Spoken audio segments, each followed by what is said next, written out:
Welcome to Mysterio Theatre. Please come in and stay forever.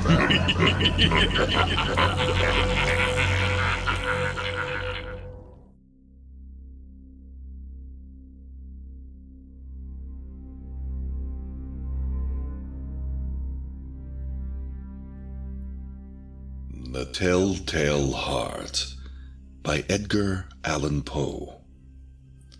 True. Nervous. Very, very dreadfully nervous I had been and am. But why will you say that I am mad?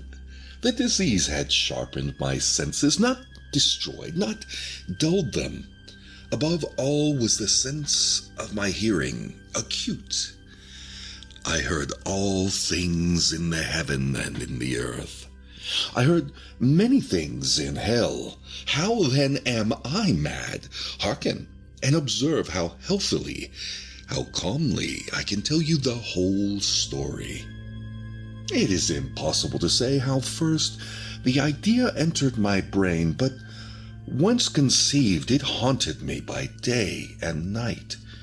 Object there was none.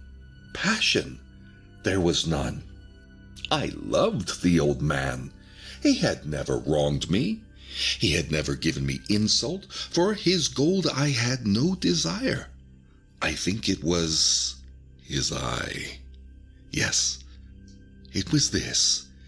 He had the eye of a vulture, a pale blue eye with a film over it. Whenever it fell upon me, my blood ran cold, and so, by degrees, very gradually, I made up my mind to take the life of the old man, and there rid myself of the eye forever. Now, this is the point. You fancy me mad. Madmen know nothing, but you should have seen me. You should have seen how wisely I proceeded, with what caution, with what foresight, with what dissimulation I went to work. I was never kinder to the old man than during the whole week before I killed him, and every night about midnight I turned the latch of his door and opened it, oh, so gently.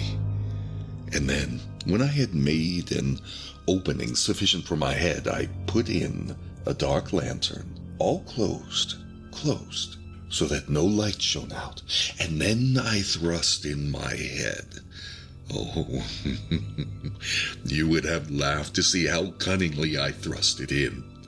I moved it slowly, very, very slowly, so that I might not disturb the old man's sleep. It took me an hour to place my whole head within the opening, so far that I could see him as he lay upon his bed. Would a madman have been so wise as this? And then, when my head was well in the room, I undid the lantern, cautiously, oh, so cautiously. Cautiously, for the hinges creaked. I undid it just so much that a single thin ray fell upon the vulture eye. And this I did for 7 long nights, every night just at midnight. But I found the eye always closed, and so it was impossible to do the work. For it was not the old man who vexed me, but his evil eye. And every morning, when the day broke, I went boldly into the chamber and spoke courageously to him, calling him by name in a hearty tone, and inquiring how he had passed the night. So, you see, he would have been a very profound old man, indeed, to suspect that every night, just at 12, I looked upon him while he slept. Upon the 8th night, I was more than usually cautious in opening the door. A watch's minute hand moves more quickly than I did. Never before that night had I felt the extent of my own powers. I could scarcely contain my feelings of triumph. To think that there I was, opening the door, little by little, and he not even to dream of my secret deeds or thoughts. I fairly chuckled at the idea, and perhaps he heard me, for he moved on the bed suddenly, as if startled. Now you may think that I drew back, but no.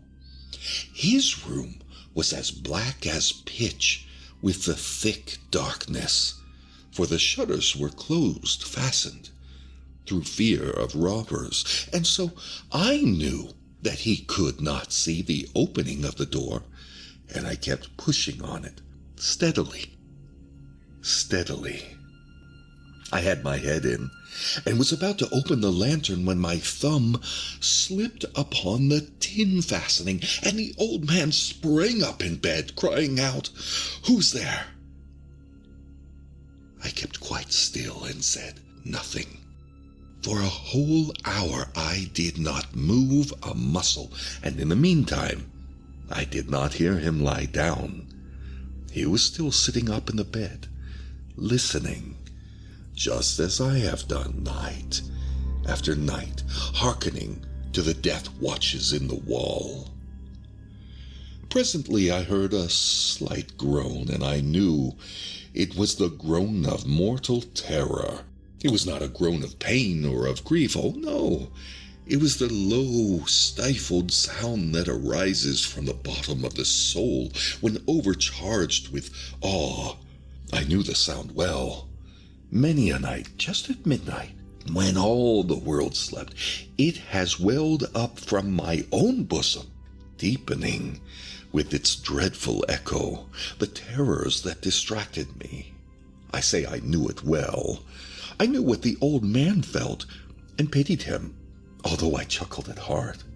I knew that he had been lying awake ever since the first slight noise when he had turned in the bed. His fears have been ever since growing upon him. He had been trying to fancy them causeless, but could not. He had been saying to himself, "It is nothing but the wind in the chimney. It is only a mouse crossing the floor," or "It is merely a cricket which has made a single chirp." Yet he had been trying to comfort himself with these suppositions, but he had found all in vain. All in vain, because death, in approaching him, had stalked with his black shadow before him and enveloped the victim. And it was the mournful influence of the unperceived shadow that caused him to feel, although he neither saw nor heard, to feel the presence of my head within the room. When I had waited a long time, very patiently, without hearing him lie down, I resolved to open a very, very little crevice in the lantern. So I opened it. You cannot imagine how stealthily, until at length a simple, dim ray, like the thread of the spider, shot out from the crevice and fell full upon the vulture eye. It was open, wide open, and I grew furious as I gazed upon it. I saw it with perfect distinctness, all a dull blue with a hideous veil over it that chilled the very marrow in my bones. But I could not see anything else of the old man's face or person, for I had directed the ray, as if by instinct, precisely upon the damned spot. And have I not told you that what you mistake for madness is but over-acuteness of the senses? Now, I say, there came to my ears a low, dull, quick sound, such as a watch makes when enveloped in cotton. I knew that sound well, too. It was the beating of the old man's heart. It increased my fury, as the beating of a drum stimulates the soldier into courage. But even yet I refrained and kept still. I scarcely breathed. I held the lantern motionless. I tried how steadily I could maintain the ray upon the eye. Meantime, the hellish tattoo of the heart increased. It grew quicker and quicker and louder every instant. The old man's terror must have been extreme. It grew louder. I say louder every moment. Do you mark me well? I have told you that I am nervous, so I am. And now, at the dead hour of the night, amid the dreadful silence of that old house, so strange a noise as this excited me to uncontrollable terror. Yet for some minutes longer I refrained and stood still, but the beating grew louder. I thought the heart must burst, and now a new anxiety seized. The sound would be heard by a neighbor. The old man's hour had come. With a loud yell, I threw open the lantern and leaped into the room. He shrieked once only. In an instant, I dragged him to the floor and pulled the heavy bed over him. I then smiled gaily to find the deed so fast done. But for many minutes, the heart beat on with a muffled sound. This, however, did not vex me. It would not be heard through the wall. At length it ceased. The old man was dead. I removed the bed and examined the corpse. He was stone dead. I placed my hand upon the heart of the corpse. Yes, I held it there many minutes. There was no pulsation. He was stone dead. His eye would trouble me no more. If you still think me mad, you will think so no longer when I describe the wise precautions I took for the concealment of the body. The night waned, and I worked hastily, but in silence. First of all, I dismembered the corpse. I cut off the head and the arms and the legs. I then took up 3 planks from the flooring of the chamber and deposited it all between the scantlings. I then replaced the board so cleverly, so cunningly, that no human eye, not even his, could have detected anything wrong. There was nothing to wash out, no stain of any kind, no blood spot whatever.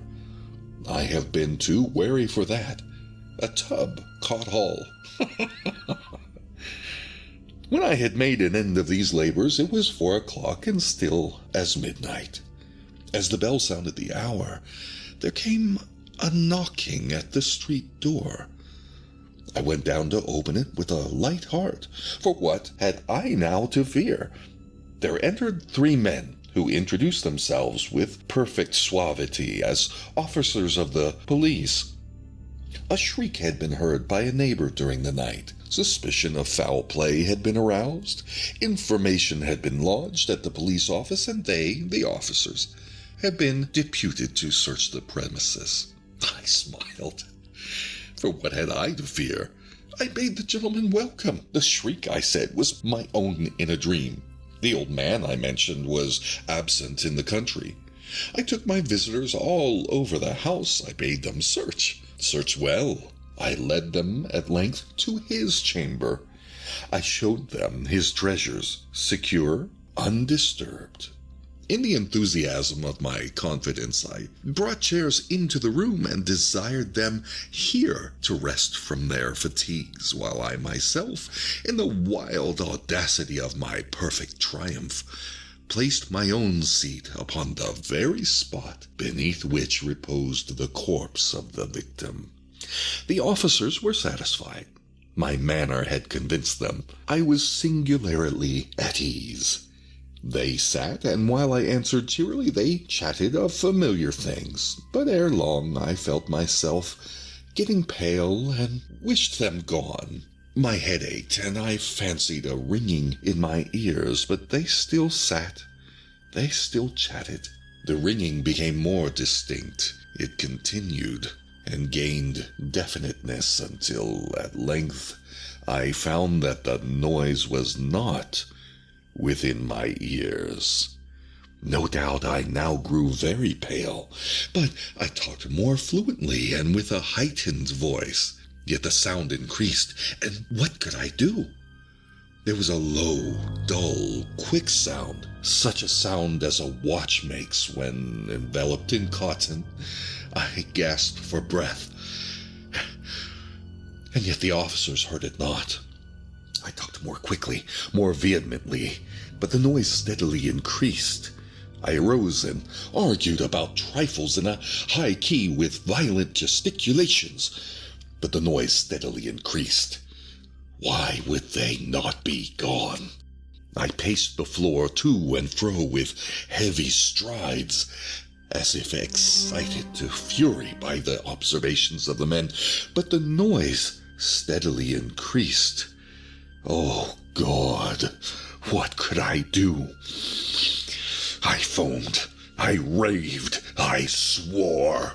I swung the chair upon which I had been sitting and grated it upon the boards, but the noise arose all over and continually increased. It grew louder, louder, louder, and still the men chatted pleasantly and smiled. Was it possible they heard not? Almighty God, no, no, they heard, they suspected, they knew. They were making a mockery of my horror. This I thought, and this I think. But anything was better than this agony. Anything was more tolerable than this derision. I could bear those hypocritical smiles no longer. I felt that I must scream or die. And now again, hark, louder, louder, louder, louder. Villains, I shrieked, dissemble no more. I admit the deed. Tear up the planks here, here. It is the beating of his hideous heart.